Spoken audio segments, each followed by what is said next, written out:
đuôi hơi trâu cào con chỉ tì sờ lạnh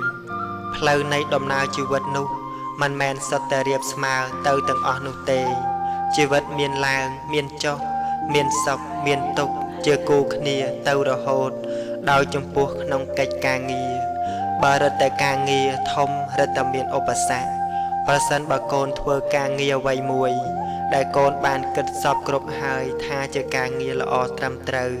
ជាការងារដែលអាចនាំឲ្យចម្រើនទៅមុខបានប៉ុន្តែកាលបើធ្វើទៅការងារនោះបែរជារៀងស្ទះមិនប្រព្រឹត្តទៅតាមដូចដែលបានគិតទុកទេពោលគឺឧបសគ្គកូនត្រូវពុះពៀនៅឧបសគ្គនោះទៅឲ្យបានដោយសតិបញ្ញាដោយការអត់ធន់និងព្យាយាមកុំស្លន់ស្លោត្រូវចាត់ចែងដោះស្រាយឲ្យស្រួលបួលកុំរួញថយដោយអស់កម្លាំងចិត្តជាមុននោះសភាវៈដែលសំខាន់ជាទីបំផុតនៅពេលដែលកូនជួបនៅបញ្ហាជាឧបសគ្គក្នុងជីវិតគឺកម្លាំងចិត្តចូលកូនកុំឲ្យកម្លាំងចិត្តធ្លាក់ចុះឲ្យសោះបើការងារឬប្រាក់កម្រៃត្រូវធ្លាក់ចុះយ៉ាងណាក៏ដោយកុំតែកម្លាំងចិត្តធ្លាក់ចុះតាមវាមិនជាអ្វីឡើយកូនត្រូវថែរក្សាចិត្តផ្គងចិត្តឲ្យល្អត្រូវប្រយ័ត្នកុំឲ្យបាក់ទឹកចិត្តជាដាច់ខាតដោយពាក្យថាដួលហើយត្រូវក្រោកបានសេចក្តីថាកាលផ្លាត់ជើងរអិលដួលទៅគឺត្រូវក្រោកឡើងហើយដើរតទៅទៀតមានតែអ្នកដែលក្រោកឡើងហើយដើរតទៅទៀតប៉ុណ្ណោះដែលអាចទៅដល់គោលដៅបានយ៉ាងណាមិញកាលបើកូនមានការខកចិត្តព្រោះជួបនៅវិបត្តិអ្វីមួយកូនត្រូវតាំងចិត្តឲ្យមាំផ្គងចិត្តឲ្យរឹងប៉ឹងទាញខ្លួនឯងចេញពីការខកចិត្តនោះឲ្យបានហើយព្យាយាមតស៊ូជាបន្តដើម្បីឲ្យបានដល់នៅសេចក្តីសម្រេចសមតាមប្រាថ្នាក៏យ៉ាងនោះដែរកូនសម្លាញ់ត្រូវដឹងថាការខកចិត្តកើតមកពីការមានសង្ឃឹមជាហេតុដូច្នេះក្នុងជីវិតរាល់ថ្ងៃកូនត្រូវចេះប្រយ័ត្នចំពោះសេចក្តីសង្ឃឹមដែលមានក្នុងចិត្តកូនផងពិតមែនហើយថាការសង្ឃឹមវានាំឲ្យមានកម្លាំងចិត្តប៉ុន្តែវាក៏នាំឲ្យខកចិត្តផងដែរព្រោះតែมันបានសម្រេចដោយប្រាថ្នាដូច្នេះកូនត្រូវហ្វឹកហាត់អប់រំឲ្យកើតឡើងនៅកុសលឆន្ទៈគឺការពេញចិត្តក្នុងអំពើប្រះចាកទោសកុសលឆន្ទៈនាំឲ្យកូនបាននៅសេចក្តីសុខចិត្តក្នុងការងារដែលកូនកំពុងបំពេញធ្វើព្រោះកូនគិតថាធ្វើការឲ្យអ្នកដទៃបានសុខម្ល៉េះហើយកូនរីករាយនឹងធ្វើការងារនោះដោយមិនចាំបាច់សង្ឃឹមផលអ្វីទៀតឡើយបើផលបានសម្រេចក៏សម្រេចដោយប្រះចាកទោសតែបើមិនបានសម្រេចទេក៏មិនខកចិត្តដែរគឺកូនសប្បាយចិត្តនឹងធ្វើជាបន្តទៀតនិងសប្បាយចិត្តក្នុងការងារដែលប្រះចាកទោសនោះឯងដោយពោលមកនេះកូនពិតជាមិនចេះអស់ទឹកចិត្តក្នុងការងារផងមានកម្លាំងចិត្តធ្វើបន្តផងបានទទួលនៅសេចក្តីសុខចិត្តតាន់ពេលតាន់វេលាដែលកំពុងធ្វើការងារនោះផងដែរកិត្តសិនសឹមនិយាយកូនជាទីស្រឡាញ់មាត់មនុស្សនោះនាំសុខមកឲ្យក៏បាននាំទុក្ខមកឲ្យក៏បានខ្មែរយើងមានពាក្យដាស់តឿនច្រើនណាស់តាក់ទងនឹងមាត់ដូចជារនៀបបាក់យករនៀបជួសសំដីហួសរកអ្វីជួសគ្មានមាត់មានក្របដបមានឆ្នុកដើរឲ្យមាន3ស្ដីឲ្យមាន4មនុស្សយកសំដីដំរីយកភ្លុកបងវិលអណ្ដាត10ជុំសិនសឹមនិយាយអណ្ដាតជាអាចកន្លងបានសុខទុក្ខផងក៏ព្រោះអណ្ដាតសំដីជាឯកលេជាតោខ្វាយស្លាប់ព្រោះអាចកំភ្លៀងស្លាប់ព្រោះមាត់ជាដើម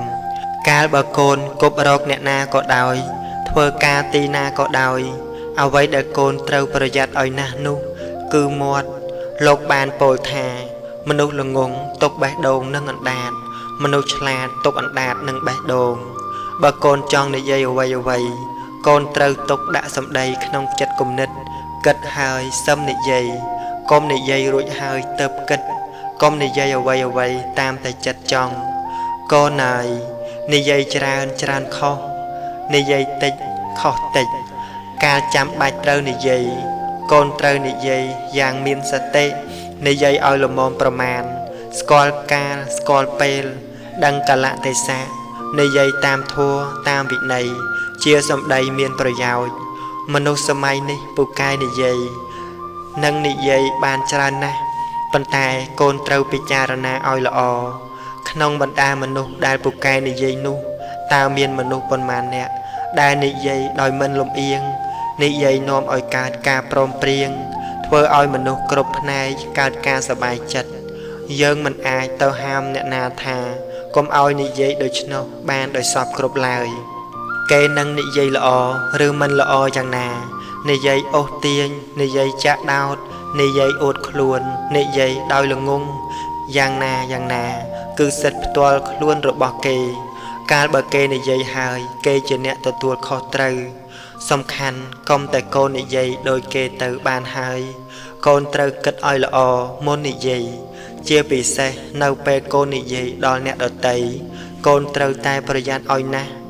ចំពោះអ្នកដទៃយើងមិនអាចដឹងរឿងគេបានដោយសពគ្រប់ឡើយយើងមិនដឹងក្នុងក្រៅរបស់គេហើយយើងទៅគិតខ្នន់ខ្នែដោយខ្លួនឯងថាគេយ៉ាងនេះយ៉ាងនោះមិនបានឡើយល្អបំផុតគឺកុំនិយាយពីគេដោយមិនដឹងរឿងច្បាស់សូម្បីដឹងច្បាស់ក៏មិនត្រូវចេះតែនិយាយដែរបើនិយាយត្រូវឲ្យមានមេត្តាកុំចេះតែកុសលាយើងអកុសលាគេឲ្យកុសលាគេអកុសលាយើងខ្លះផងហើយបើយ៉ាងត្រឹមត្រូវនៅក្នុងផ្លូវកណ្ដាលនោះគឺកុសលាធម្មាអកុសលាធម្មាអព្យាកតាធម្មាណាកូនគិតអ្វីឲ្យវែងកុំបែងខ្លីកូនជាទីស្រឡាញ់ពាក្យចាស់បុរាណបានពោលហើយគឺថាគិតអ្វីឲ្យវែងបានសេចក្តីថាធ្វើអ្វីក៏ដោយឲ្យមើលមុខមើលឲ្យវែងឆ្ងាយពោលគឺឲ្យសម្លឹងមើលអនាគតកាលពាក្យនេះមានន័យសំខាន់ណាស់ព្រោះមនុស្សដែលសម្លឹងមើលកិច្ចការក្នុងកាលវែងឆ្ងាយនោះរមែងនឹងបានទទួលនៅសេចក្តីសម្រេចក្នុងកិច្ចការផ្សេងដែលខ្លួនធ្វើក្នុងរយៈកាលយូរពាក្យថាកុំបែងខ្លីគឺកុំគិតខ្លីមនុស្សដែលមើលអ្វីខ្លីក្រញុចមើលឃើញតែនៅនឹងមុខមើលផលក្នុងរយៈខ្លីប្រុសស្រីដូចនេះគេហៅថាមនុស្សគំនិតខ្លីឬគំនិតអស់មួយបាយរមែងបានទទួលនៅផលសម្រេចក្នុងមួយពេលយ៉ាងខ្លីតែប៉ុណ្ណោះมันមានអ្វីសំខាន់ឡើយរួចហើយក៏ត្រូវដួលចុះអស់ទីពឹងម្យ៉ាងទៀតមនុស្សគិតខ្លីរមែងធ្វើអ្វីដោយសេចក្តីប្រមាទធ្វើដោយប្រញាប់មិនគិតមុខគិតក្រោយធ្វើទៅតាមតែចំណង់រមែងក្តៅក្រហាយក្នុងការជាខាងក្រោយអស់មួយជីវិតមនុស្សខ្លះគិតខ្លីពេកក៏คล้ายទៅជាឃាតករមនុស្សខ្លះទៀតធ្វើអត្តឃាតលាក់កាលកូននឹងធ្វើនៅកិច្ចការអ្វីក៏ដោយកូនត្រូវសម្លឹងឲ្យវែងឆ្ងាយដោយពាក្យថាបិទភ្នែកឲ្យចិត្តសម្លឹងឲ្យឆ្ងាយបើការងារនោះរឹងរឹតតែធំដុំនិងសំខាន់បំផុតក្នុងជីវិតកូនក៏ត្រូវតែគិតឲ្យបានវែងឆ្ងាយជាទីបំផុតផងដែរហើយត្រូវមានស្មារតីរក្សាឲ្យខ្ជាប់ខ្ជួនកូនមានគិតឃើញទេថាមានការងារខ្លះមានតម្លៃជាងជីវិតរបស់យើងរាប់ដងមិនអស់ទៅទៀតជាមួយនឹងការងារកូនត្រូវចាំទុកថាខ្លាចលំបាកតែខ្ជិលមិនព្យាយាមមិនរួចពីសេចក្តីលំបាកឡើយខ្វះសេចក្តីអត់ធន់ការងារមិនបានល្អខ្វះការតស៊ូការងារមិនសម្រេចរវល់តែរឿងស្នេហាកាន់ការងារធំមិនបានព្រោះសេចក្តីប្រហែសធ្វេសការងារដែលចេះស្ទាត់ហើយនោះត្រឡប់ទៅជាទទួលបរាជ័យដោយបុគ្គលល្ងងខ្លៅរស់នៅដើម្បីធ្វើការមិនមែនធ្វើការដើម្បីត្រឹមតែរស់នោះទេមិនមានអ្នកណាគាំទ្រយើងឲ្យខ្ពង់ខ្ពស់ក្រៅអំពីខ្លួនឯងដែលគោរពនៅការងាររបស់ខ្លួននោះឡើយកុំជាមនុស្សពិការដែលមាននៅអវយវៈគ្រប់គ្រាន់ឲ្យសោះការងារអាក្រក់នាំទៅរកភពងងឹតឯការងារល្អនាំទៅរកភាពភ្លឺស្វាងការងារដែលប្រះចាកទោសជាមង្គលដ៏ឧត្តមការងារជាអាយុជីវិតជាកិត្តិយសលាក់ការងារមានតម្លៃជាងអ្វីទាំងអស់ព្រោះការងារនាំឲ្យរួចផុតចាកទុក្ខទាំងពួងសេចក្តីទាំងប៉ុន្មានដែលបានពោលហើយនេះសម្រាប់ឲ្យកូនរៀនគិតឲ្យវែងក្នុងជីវិតការបុរាណគិតអ្វីឲ្យវែងកុំបែងខ្លី វិស័យចង់ស្រីមើលរឹកពីផ្គប់ស្ដាច់តោងតាមប្រតិយាផ្គប់រះដូចគ្នាតោងមើលចិត្តភ្ញៀវមកតោងមើលអាការចេញពោលពាក្យម្ដេចមិញគង់ឃើញពិតពាក្យស្លែងក្រាញ់ស្លូតជូនជាមិត្តពាក្យពិតជូនពីលមមៀលមិញស្លៀកសសាងប្រត់ចិត្តនៅខ្មៅចោលប្រាជ្ញតាមខ្លៅចង់ជះបាបយកវែកឲ្យដឹងរស់ប្រៃសាបយកខ្សាច់មកគៀបបានប្រេងឬស័យធ្វើខ្លះដាក់គ្មានថ្នាំកងស្គររគាំងវាយមិនលឺសូរិយាមិនយកជាពន្លឺជឿធឺអំពិលអំពេកសัตว์គុណនៃសេចក្តីលំបាកកូនជាទីស្រឡាញ់ឪពុកម្ដាយក៏ដូចគ្នានឹងមនុស្សទាំងឡាយឯទៀតដែរគឺក្រៅអំពីមិនត្រូវការឲ្យខ្លួនឯងលំបាកហើយនៅមិនត្រូវការឲ្យកូនរបស់ខ្លួនមាននៅសេចក្តីលំបាកផងទៀតមិនមានម៉ែឪណាដែលប្រាថ្នាឲ្យកូនខ្លួនឯងក្រីក្រលំបាកតោកយ៉ាកឡើយប៉ុន្តែពេលខ្លះកូននៅតែមានសេចក្តីលំបាកព្រោះឪពុកម្ដាយមិនអាចធ្វើឲ្យកូនសុខសប្បាយបានគ្រប់យ៉ាងនោះឯងក្នុងសេចក្តីនេះកូនត្រូវចាំទុកថាសេចក្តីលំបាកនោះវាមិនមែនអាក្រក់មានពឹសកាយសាហាវធ្វើឲ្យមនុស្សយើងទុកលំបាកទៅតែម្យ៉ាងនោះទេបើយើងសម្លឹងមើលក្នុងការសិក្សាឬមើលក្នុងផ្នែកមួយផ្សេងទៀតសេចក្តីល្អឬប្រយោជន៍នៃការលំបាកនោះក៏អាចប្រព្រឹត្តទៅបានគឺសេចក្តីលំបាកធ្វើឲ្យមនុស្សយើងរឹងប៉ឹងមាំមួនខ្លាំងឡើងធ្វើឲ្យមនុស្សយើងពូកែគិតនិងធ្វើឲ្យបានជាអ្នកធំទៀតផងប្រៀបដូចដែកដែលគេដុតឲ្យរឹងដូច្នោះឯងការលំបាកប្រដៅឲ្យមនុស្សយើងពូកែក្នុងការជួយខ្លួនឯងព្រោះត្រូវតស៊ូក្រាញននៀលដើម្បីយកឈ្នះសេចក្តីលំបាកនោះមានមនុស្សមិនតិចអ្នកដែរទេដែលគេបានល្អមកអំពីសេចក្តីលំបាកដោយកាន់គំនិតថាលំបាកមុនស្រណុកក្រោយពោលគឺមានការអត់ធន់ព្យាយាមនៅរវាងសេចក្តីលំបាកនិងភាពស្រណុកសុខសប្បាយថ្លៃថ្នូររុងរឿងផ្ទុយមកវិញក៏មិនតិចអ្នកដែរដែលជាមនុស្សស្គាល់តែសប្បាយតាំងពីកើតមកមិនដែលស្គាល់មិនដែលជួបនៅសេចក្តីលំបាកឡើយលុះដល់មានហេតុនាំឲ្យសេចក្តីលំបាកកើតឡើងក៏ស្ទើរតែជួយខ្លួនឯងមិនរួចធ្វើអ្វីក៏មិនកើតចាប់អ្វីក៏មិនជាប់ការងារធ្ងន់ស្រាលមិនចេះធ្វើទាំងអស់ទំរំតែបានរស់ស្ទើរតែស្លាប់ទៅហើយមានខ្លះទ្រាំនឹងលំបាកមិនបានក៏ត្រូវបាត់បង់ជីវិតទៅដូច្នេះកូនកុំទៅខ្លាចសេចក្តីលំបាកធ្វើអ្វីត្រូវចាំទុកថាសេចក្តីលំបាកជាគ្រូបង្វឹកកូនត្រូវលុតដំខ្លួនជាមួយនឹងសេចក្តីលំបាកដោយសេចក្តីអត់ធន់ត្រូវយកផលកម្រៃពីសេចក្តីលំបាកចម្រើនគុណធម៌ក្នុងជីវិតនិងយកសេចក្តីលំបាកជាមេរៀនដែលកូនត្រូវតែសិក្សាថាអាត្មាអញមិនវិលត្រឡប់ទៅរកសេចក្តីលំបាកទៀតឡើយភ្លើងឆេះខ្ទេចព្រៃអ្វីទៀតអណែកតែធ្វើឲ្យដែករឹងរិតតែរឹងទុកដុតមនុស្សខ្សោយឲ្យប្រះទីពឹងតែបែមនុស្សរឹងត្រាស់ដឹងសច្ចៈមិនមានអ្វីសល្អជាងគុណធម៌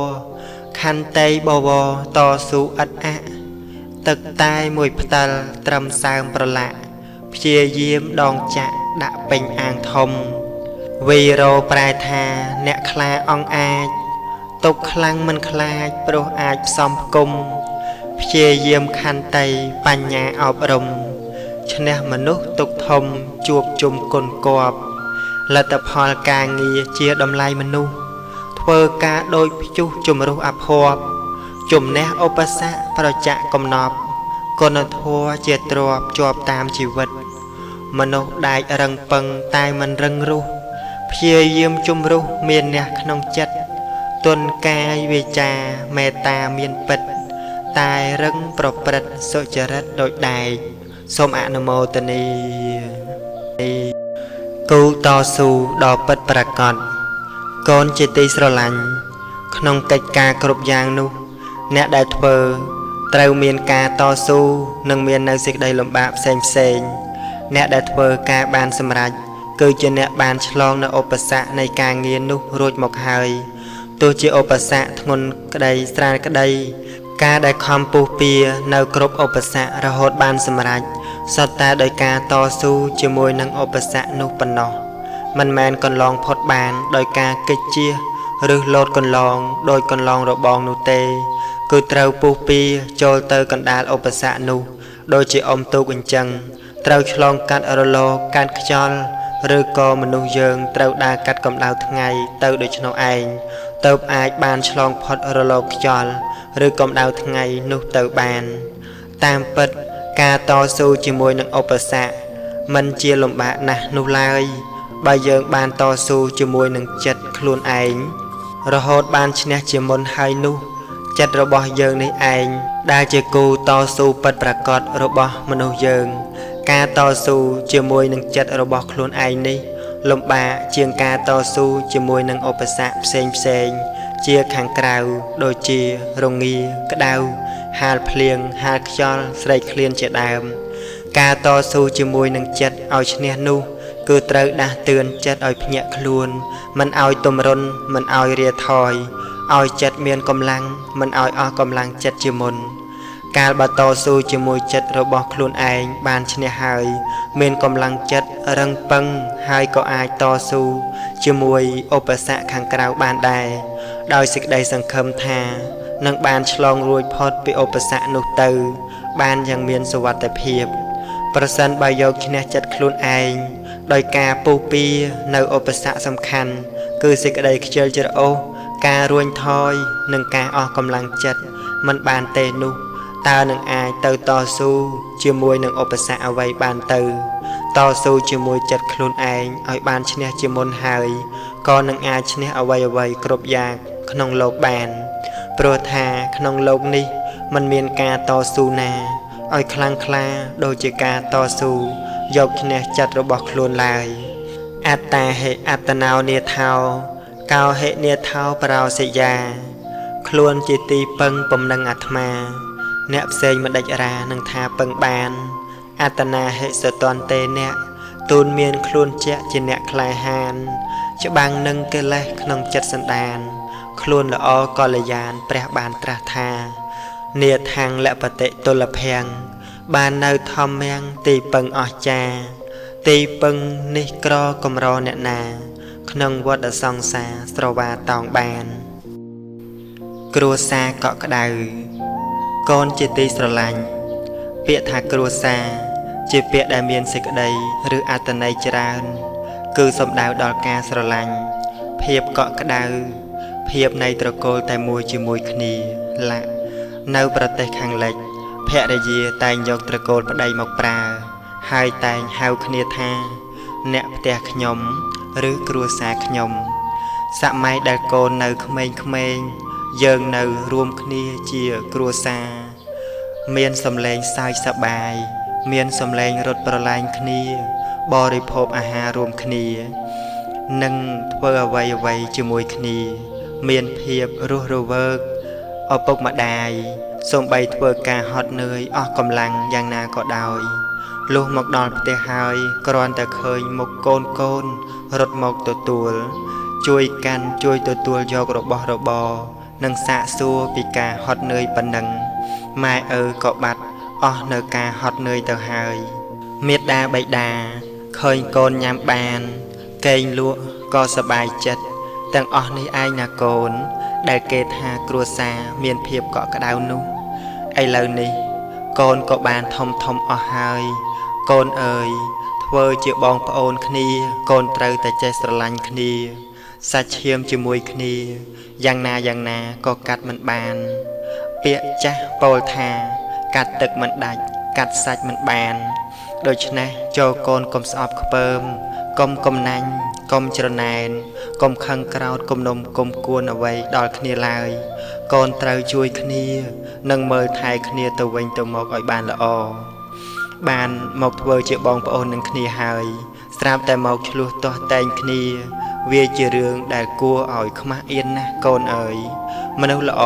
គេមិនឆ្លោះទាស់តែងគ្នាដូច្នេះឡើយម្យ៉ាងទៀតកូនត្រូវគិតដល់ទ្រង់ម្ដាយទ្រង់ឪពុកផងណាកូនណាគិតដល់ពេលដែលកូននៅតូច ឆ្លោះគ្នាហើយក៏ល្អនឹងគ្នាវិញលែងចូលគ្នាវិញដូចដើមភ្លេចរឿងដែលកន្លងទៅអស់ហើយស្រឡាញ់គ្នាព្រមព្រៀងគ្នាមានអ្វីធ្វើក៏ជួយធ្វើគ្នាល្អណាស់កូនមានរឿងខ្លះកាលកូននៅពីតូចនោះកូនគួរសិក្សាតាមបើកូនគិតថាកូនធំហើយកូនមិនភ្លេចរឿងដែលទាស់ចិត្តដោយកាលកូននៅពីក្មេងទេតែកូនកុំប្រកាន់គ្នាកូនអើយស្វាមីអាចរកថ្មីបានភរិយាអាចរកថ្មីបានកូនក៏អាចរកថ្មីបានដែរតែបងឬប្អូនរកមិនបានទៀតឡើយមានប៉ុណ្ណាក៏ប៉ុណ្ណឹងការកាត់បងកាត់ប្អូនក៏ដូចគ្នានឹងការកាត់សាច់កាត់ឈាមរបស់ម៉ែរបស់ឪដែរណាកូនគ្រួសារកក់ក្ដៅម៉ែឪកូនចៅត្រូវនៅដោយធម៌មិនតាមកិលេសចេះរស់ក្នុងពោអាយុបវរគុណធម៌ក្នុងចិត្តចង្អៀតនិងចិត្តទូលាយកូនជាទីស្រឡាញ់មនុស្សខ្លះសំបីក្រីក្រទ្រព្យសម្បត្តិប៉ុន្តែគាត់មានគ្នាច្រើនមានពួកផងរបងជាមួយមកអ៊ូអែនៅពេលដែលគាត់មានការអ្វីនោះគឺគេតែងតែមកជួយគាត់ម្ល៉េះហើយការងារលំបាកក៏ទៅជាងាយស្រួលចំណែកបុគ្គលខ្លះមានទ្រព្យច្រើនមានយសស័ក្តិធំដុំតែបែរជាខ្វះញាតិខ្វះគ្នាខ្វះពួកផងដល់ទៅថាពេលខ្លះមានមនុស្សច្រើនមែនមកចោមរោមតែនៅក្នុងសភាពទុកចិត្តមិនបានច្រើនព្រោះមកចោមរោមរកផលប្រយោជន៍ប៉ុណ្ណោះមនុស្សពីរប្រភេទនេះពិនិត្យរកមើលទៅឃើញហើយមិនខ្វះទេក្នុងសង្គមបច្ចុប្បន្នតាមដែលពិតនោះគ្នានេះសំខាន់ណាស់មានការចាំបាច់នៅក្នុងសង្គមគឺត្រូវធ្វើការជាមួយគ្នាត្រូវតាក់ទងគ្នាបើមិនរឿងនេះក៏រឿងនោះដែរហេតុអ្វីដែលធ្វើឲ្យមនុស្សយើងមានគ្នាច្រើនស្រឡាញ់ស្មោះចំពោះគ្នាមានទឹកចិត្តចង់ជួយគ្នាពិតរក្សាគ្នាទៅវិញទៅមកពេលមានការចាំបាច់ក៏មកជួយដោយមិនចាំបាច់ហៅរកហើយមានអ្វីបន្តិចបន្តួចក៏ហុចគ្នាគឺព្រោះហេតុមកអំពីមានចិត្តទូលាយនោះឯងមនុស្សចិត្តទូលាយរមែងមានគ្នាច្រើនផ្ទុយអំពីមនុស្សដែលអត់ទឹកចិត្តជាមនុស្សចិត្តចង្អៀតមនុស្សចិត្តចង្អៀតរមែងខ្វះនៅគ្នានៅពេលចាំបាច់នឹងរកមនុស្សមកជួយបានដោយលំបាកកាលកូនដឹងដូច្នេះហើយក៏សូមឲ្យកូនជាមនុស្សចិត្តទូលាយកុំជាមនុស្សចិត្តចង្អៀតមានអ្វីជួយអ្នកដទៃបានក៏ជួយទៅកុំកំណាញ់កុំស្ដាយព្រោះនេះជាទឹកចិត្តបុណ្យរបស់កូនអ្នកណាកើតទុករឿងអ្វីល្មមកូនជួយបានក៏ជួយទៅយ៉ាងហោចណាស់ក៏ជួយឲ្យកម្លាំងចិត្តគេដែរមនុស្សយើងពេលមានទុក្ខបានឃើញអ្នកដទៃមកសាកសួរដោយអាវពើមកជួយផ្ដល់កម្លាំងចិត្តឲ្យក៏មានទឹកចិត្តតស៊ូក្នុងជីវិតមិនត្រមង់ត្រមោចកណ្ដោចកណ្ដែងកើតមកជាមនុស្សកូនអើយធ្វើម៉េចនឹងឲ្យមានសុខសមតាមប្រាថ្នាជារហូតទៅបាននោះគង់តែមានថ្ងៃដែលត្រូវមានទុក្ខខ្លះជាពំខានដល់ថ្ងៃមានទុក្ខមកដល់កូននឹងបានដឹងដល់ទឹកចិត្តរបស់មិត្តភក្តិគ្នាពួកផងរបងជាមួយនោះថាជាទឹកថ្នាំដ៏វិសេសសម្រាប់លាបស្រឡាបដល់ចិត្តសន្តានរបស់កូនឲ្យកក់ក្ដៅឲ្យកើតការសង្ឃឹមនិងឲ្យមានព្យាយាមតស៊ូជំនះឧបសគ្គយ៉ាងពិតប្រាកដចិត្តយើងចិត្តគេកូនជាទីស្រឡាញ់ការនៅរួមជាមួយអ្នកដទៃមិនថានៅរបៀបជាភរិយាស្វាមីជាគ្រួសារមាតាបិតាកូនប្រុសស្រីជាញាតិមិត្តជាអ្នករួមការងារឬជាអ្នករួមសង្គមនោះឡើយគឺកូនត្រូវរំពឹងដល់ចិត្តបំណងសេចក្តីប្រាថ្នារបស់អ្នកដទៃនោះនេះជាការសំខាន់យ៉ាងក្រៃលែងនឹងនៅជាមួយគ្នាបានយូរឬមិនយូរសុខសប្បាយឬក្តៅក្រហាយគឺនៅត្រង់ចំណុចសំខាន់នេះឯងការយកចិត្តគេមកប្រៀបនឹងចិត្តយើងនិងយកចិត្តយើងទៅប្រៀបនឹងចិត្តគេនេះជាកិច្ចដែលគួរធ្វើយើងធ្វើអ្វីក៏ដោយត្រូវរំពឹងដល់ផលប៉ះពាល់ដែលនឹងកើតឡើងដល់អ្នកដទៃផងពេលខ្លះយើងគិតថាយើងធ្វើហើយយើងនឹងបានផលប្រយោជន៍តែអ្នកដទៃគេអាចក្តៅក្រហាយព្រោះការធ្វើរបស់យើងក៏មានដែរ តើបគួរជៀសវាងនៅចំណុចនេះឲ្យបានមិនត្រូវសាងសេចក្តីសម្រេចលើសេចក្តីក្តៅក្រហាយនៃអ្នកដទៃឡើយអ្នកដទៃគេមិនពេញចិត្តឲ្យយើងទៅធ្វើឲ្យគេក្តៅក្រហាយដូចតែគ្នាត្រូវនឹកដល់ចិត្តយើងចិត្តគេជានិច្ចមនុស្សដែលគិតតែពីបានគេហៅថាមនុស្សឃើញតែពីខ្លួនឯងមនុស្សឃើញតែពីខ្លួនឯងរមែងដើរប៉ះគេជាធម្មតាពោលគឺប្រព្រឹត្តនៅអំពើដែលមានផលប៉ះពាល់ដល់អ្នកដទៃកូនអើយកើតជាមនុស្សណាកូនពេលយើងបានឆ្អែតក៏គួរនឹកដល់អ្នកដែលគេឃ្លានខ្លះផងពេលយើងបានសុខក៏គួរគិតដល់អ្នកដែលមានទុក្ខផងហើយពេលយើងមានបានក៏ត្រូវគិតដល់អ្នកដែលក្ររហេមរហាមផងដែរកូនគិតបានយ៉ាងនេះកូននឹងជាអ្នកលះបង់មើលឃើញអ្នកដទៃយល់ចិត្តគេជួយគេនឹងបានជាទីស្រឡាញ់រាប់អាននៃមនុស្សទូទៅប្រសិនបើកូនជាមនុស្សឃើញតែពីខ្លួនឯងកូននឹងនៅតែឯងព្រោះខ្វះការរាប់អានពីអ្នកជិតខាងជាដើមពេលកូនមានទុក្ខមានរវល់មិនមានអ្នកណាមកឈឺឆ្អាលឡើយចាំទុកណាកូនសម្លាញ់ចិត្តយើងចិត្តគេកូនត្រូវរិះរេខ្នន់ខ្នេឲ្យច្បាស់កុំតាមចិត្តពីលតាមព្រះតម្រាស់ព្រះធម៌ល្អណាស់កូនត្រូវបដិបត្តិចិត្តគេចិត្តយើងបើមានអ្នកឡើងកូនត្រូវកំចាត់បើចង់បានសុខកូនត្រូវហ្វឹកហាត់រស់ដោយប្រយ័ត្នទៅផុតអន្តរាយខ្លួនជាឧបមាចម្រើនមេត្តាតោសារំសាយឲ្យសុខខ្លួនឯងនិងសត្វទាំងឡាយសុខនៅមិនឆ្ងាយរកឃើញក្នុងចិត្តតស៊ូអត់ធន់ទោះធ្ងន់ឬស្រាលកូនជាទីស្រឡាញ់មនុស្សដែលខំប្រឹងប្រែងធ្វើការសុចរិតដើម្បីលើកស្ទួយជីវភាពរបស់ខ្លួននិងគ្រួសាររហូតដល់បានសម្រេចសមរម្យនោះជារឿងដែលគួរឲ្យសរសើរណាស់តាមពិតក្នុងโลกនេះអ្នកដែលបានទទួលនៅទ្រព្យមរតកស្រេចស្រាប់តែម្ដងដោយខ្លួនឯងមិនបាច់ប្រឹងប្រែងអ្វីនោះមានតិចអ្នកទេដោយច្រើនគឺចាប់ផ្ដើមពីការលំបាកទៅមុនឯទ្រព្យមរតកបានត្រឹមតែកម្លាំងស្មងកម្លាំងចិត្តនិងចំណេះដឹងក្នុងមុខវិជ្ជាផ្សេងប៉ុណ្ណោះពោលគឺមិនបានទទួលនៅមរតកអ្វីជាទ្រព្យសម្បត្តិមាសប្រាក់ឲ្យធំដុំនោះឡើយសំខាន់ណាស់ទៅហើយដែលមរតកនោះគឺជាជីវិតកម្លាំងកាយចិត្តនិងចំណេះវិជ្ជាមរតកម៉ែឪគឺជីវិតកម្លាំងកាយនិងចំណេះវិជ្ជាកូនល្មមយល់បានហើយឯចំណែកមរតកគឺកម្លាំងចិត្តបានដល់ទឹកចិត្តតស៊ូព្យាយាមដែលម៉ែឪបានបង្ហាត់បង្រៀនអប់រំទូនមាននិងធ្វើជាគំរូរហូតមកកូនត្រូវពង្រឹងកម្លាំងចិត្តឲ្យដល់ព្រមជាមួយកម្លាំងកាយនិងចំណេះវិជ្ជាធ្វើជីវិតកូនឲ្យមានខ្លឹមសារការប្រើកម្លាំងស្មងនិងទឹកចិត្តប្រឹងប្រែងតស៊ូក្នុងជីវិតអត់ធន់ចំពោះការងារមិនរួញរាចំពោះឧបសគ្គទើបអាចបានដល់នៅឋានៈដ៏ប្រសើរមានជីវភាពធូរធារដោយទ្រព្យសម្បត្តិដោយដែលកូនបានឃើញហើយអ្នកខ្វះការតស៊ូព្យាយាមចង់តែស្រណុកចូលចិត្តតែសប្បាយនិងថ្នមខ្លួនប្រភេទមនុស្សជន់អាចមន់មិនពេកនោះគឺមិនមានឱកាសសាងនៅឋានៈឲ្យខ្ពង់ខ្ពស់និងឲ្យជីវិតរស់នៅបានសុខស្រួលឡើយសូម្បីមានមរតកច្រើនសន្ធឹកសន្ធាប់យ៉ាងណាក៏មិនយូរឡើយនឹងបំផ្លាញអស់មិនខានកូនអើយជីវិតគឺជាការតស៊ូពាក្យនេះធ្លាប់មានមកយូរហើយដូច្នេះឧបសគ្គក្នុងជីវិតកូនត្រូវចាត់ទុកជាថ្នាំកម្លាំងកាលបើមនុស្សយើងមានការតស៊ូក្នុងជីវិតក៏រមែងបានជួបប្រទះនៅឧបសគ្គគឺសេចក្តីលំបាកជាធម្មតាតែសូមឲ្យកូនគិតថាសេចក្តីលំបាកនោះជាថ្នាំកម្លាំងដែលនឹងជំរុញឲ្យកូនប្រឹងប្រែងព្យាយាមតស៊ូដើម្បីយកឈ្នះសេចក្តីលំបាកនោះរហូតបានដល់ទិសដៅគឺភាពប្រសើរនៃជីវិតម៉ែឪមិនមាននៅមរតកដែលជាទ្រព្យសម្បត្តិអ្វីច្រើនទុកឲ្យកូននោះទេតែកូនក៏បាននៅជីវិតកម្លាំងកាយកម្លាំងចិត្តនិងចំណេះវិជ្ជាព្រមលំមសពគ្រប់ហើយកូនត្រូវប្រើរបស់ទាំងនេះឲ្យបានសម្រេចតាមបំណងរបស់កូនទៅចុះ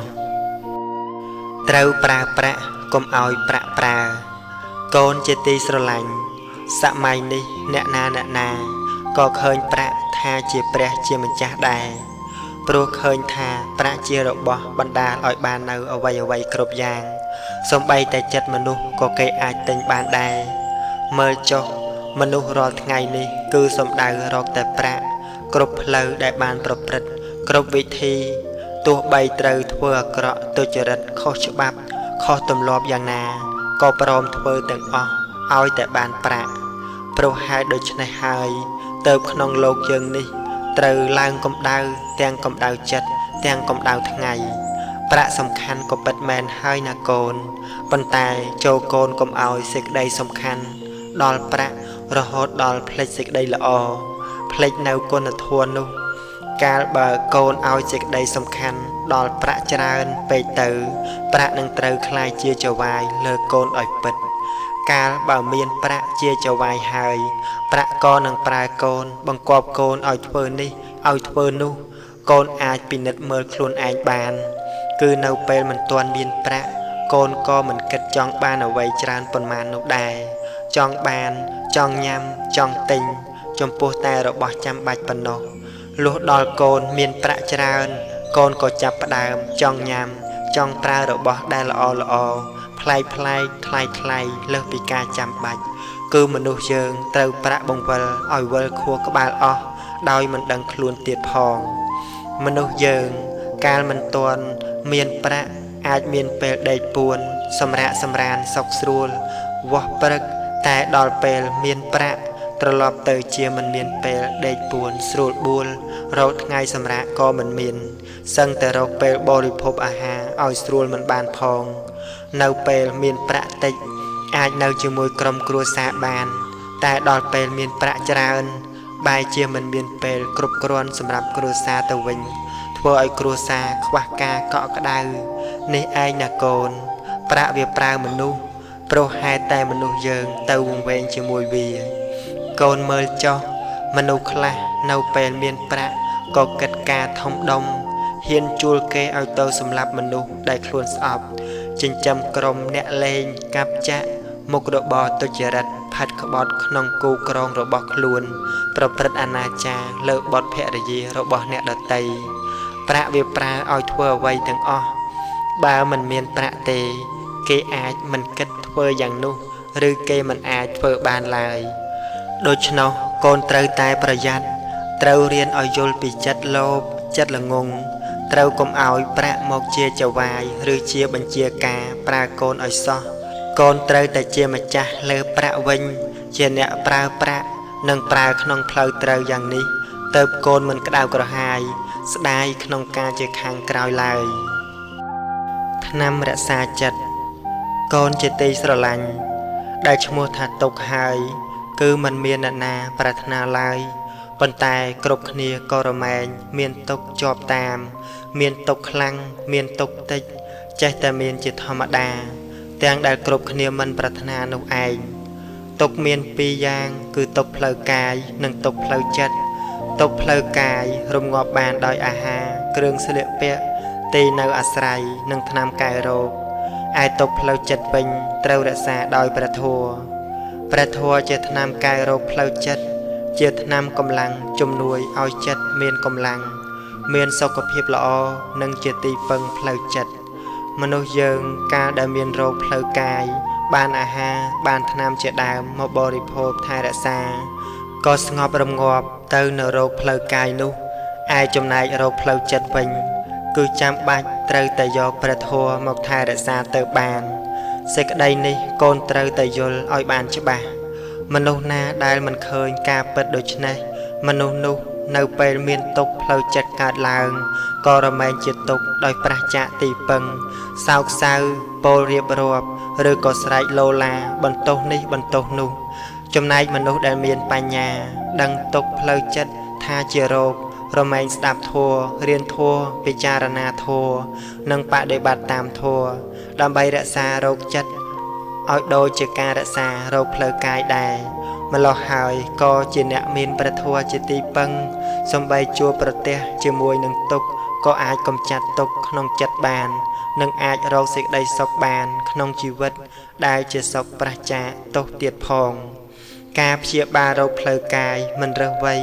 ថាក្មេងឬចាស់ឡើយឲ្យតែមានជំងឺគឺត្រូវតែព្យាបាលយ៉ាងណាការរក្សាចិត្តដោយព្រះធម៌ក៏យ៉ាងនោះដែរមនុស្សយើងមានលោភៈទោសៈនិងមោហៈជារោគប្រចាំចិត្តនាំឲ្យប្រព្រឹត្តបាបដូច្នេះកូនត្រូវតែមាននៅថ្នាំគឺព្រះធម៌ឲ្យជាប្រចាំផងដែរទោះជាកូនស្ថិតក្នុងវ័យណាក៏ដោយកូនត្រូវតែរក្សាចិត្តឲ្យជាប្រចាំរហូតទាល់តែជាសះស្បើយអស់ទុក្ខអស់កង្វល់ពីសន្តានចូលកូនហ្វឹកហាត់ឲ្យមានការយល់ដឹងច្បាស់ពីព្រះធម៌ទីបំផុតកូននឹងដឹងថាព្រះធម៌នោះល្អយ៉ាងណាចូលពិចារណានៅកំណាព្យនេះរូបសល្អរៀងគួរស្រឡាញ់តែចាញ់ល្អចិត្តគំនិតជាមិនយូរប៉ុន្មានរូបជរាឯចិត្តល្អជាមិនចាស់ឡើយចូលកូនប្រុសស្រីកុំបំភ្លេចធម៌ថ្លៃជាងពេជ្រនាំដល់ត្រើយមានរូបមានរោគអត់ស្រាក់ស្បើយកូនណាយព្រះធម៌មិនចេះឈឺបើកូនរៀនធម៌អប់រំចិត្តប្រព្រឹត្តសុចរិតចិត្តកូនភ្លឺជីវិតត្រូវស្លាប់រូបត្រូវឈឺប៉ុន្តែចិត្តភ្លឺមិនស្លាប់ទេ